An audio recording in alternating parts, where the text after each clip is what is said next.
Gisuban ang tukuron nga bag-ong building sa lungsod sa Santander nga magsilbi nga Tourism Information Center, Senior Citizens Building ug Association of Barangay Captains kon ABC Building ni adtong Huwebes, Setyembre 29.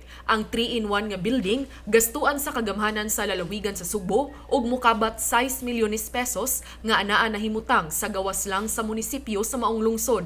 Ang maong pondo nagikan sa mga financial assistance nga gihatag ni Gobernador Garcia ngadto sa mga mayor matag higayon nga magpatawag siya og tigom sa Kapitolyo. Gipasalig ni Garcia ang padayon nga pagsuporta sa Kapitolyo sa mga infrastructure projects sa mga local government units, ilabi na sa mga proyekto nga malungtaron o gikinahanglan gayud sa katawhan.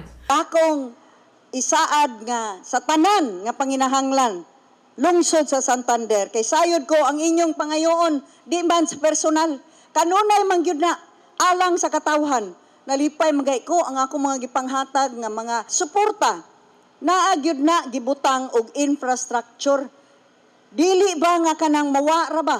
Sa maong higayon usab, opisyal nga gibuksan ang bag-ong Tres Andanas nga police station sa Santander, tapad lang sa gisubhan nga building. Gipanguluhan ni Gobernador Gwen Garcia ug ni Philippine National Police Region 7 Director Police Brigadier General Eduardo Vega. And the turnover of this PNP station is a victory for us.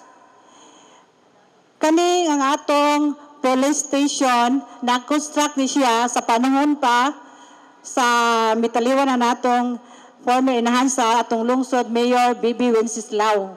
We are all very happy sa bunga sa atong pailog.